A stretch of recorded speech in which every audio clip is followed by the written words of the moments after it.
Bismillahirrahmanirrahim. Assalamualaikum warahmatullahi wabarakatuh.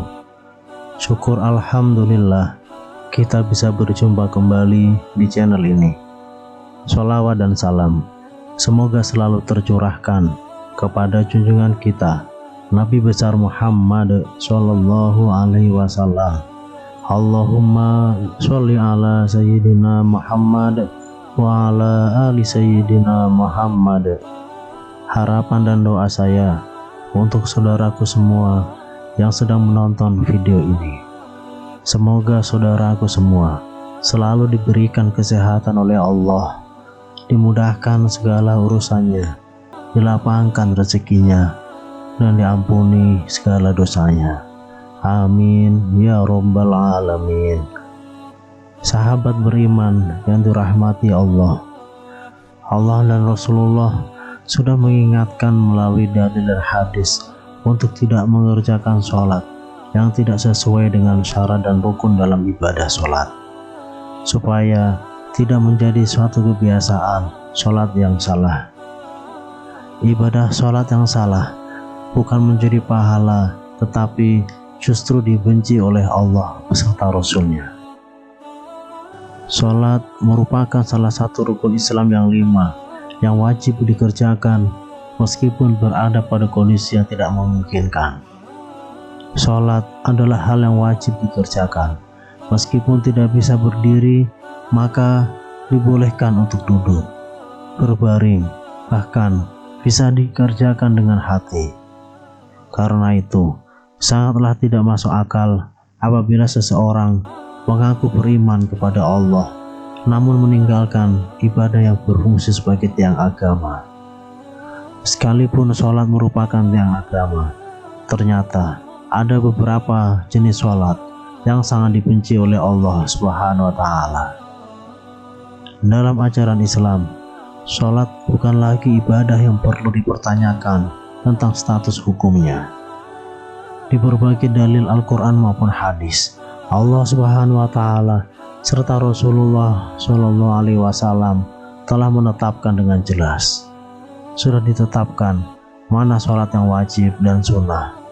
Namun meski demikian, masih banyak yang menyepelekan sholat. Rasulullah bersabda, inti dari segala perkara adalah agama Islam dan tiang penopangnya adalah sholat. Hadis riwayat Tirmizi. Meskipun sholat merupakan tiang agama, namun masih ada umat Islam saat ini yang menjadikan kedudukan tersebut kerap kali dianggap enteng. Alhasil, sholat yang seharusnya mampu mendatangkan pujian dari Allah, tapi justru berubah menjadi ibadah yang sangat dibenci Allah dan Rasulnya. Bagaimana tidak, esensi utama dalam sholat adalah mencari ketenangan dan kekhusyuan. Mengerjakan sholat harus dengan ketenangan dan kekhusyuan, atau yang biasa disebut dengan tumakninah. Sholat tanpa tumakninah bisa menghilangkan ruh dari sholat itu sendiri.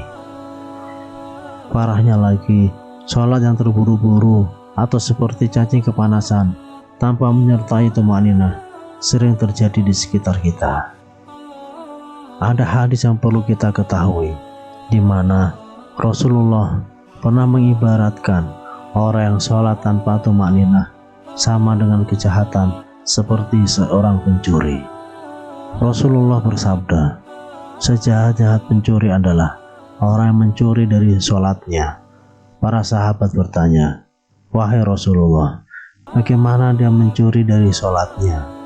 Beliau menjawab, orang yang tidak menyempurnakan rukuk dan sujudnya. Hadis riwayat Ahmad. Kondisi yang dijelaskan dari hadis ini ternyata berangkat dari pengalaman Rasulullah bersama para sahabat.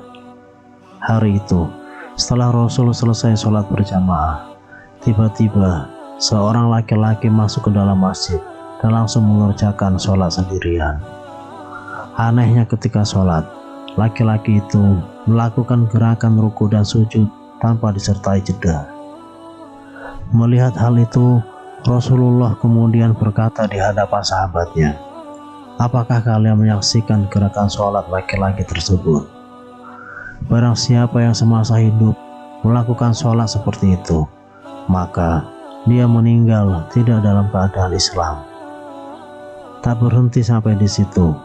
Di hadapan para sahabatnya, Rasul juga mengatakan, model ibadah seperti itu ibarat seperti burung gagak yang sedang mematuk darah, atau seperti orang lapar yang hanya makan sebutir atau 2 butir biji kurma tanpa pernah merasakan kekenyangan.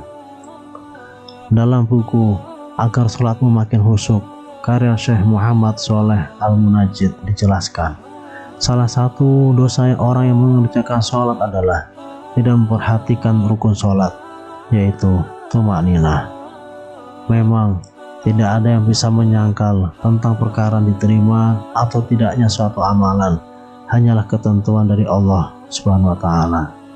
Tetapi sebagai umat muslim, kita juga harus mengetahui bahwa ibadah-ibadah yang telah ditetapkan rukunnya tidak bisa diubah ataupun dilanggar. Itulah sholat yang dibenci Allah dan Rasulullah. Kita harus lebih berhati-hati memperhatikan rukunnya. Wallahu a'lam. Wassalamualaikum warahmatullahi wabarakatuh.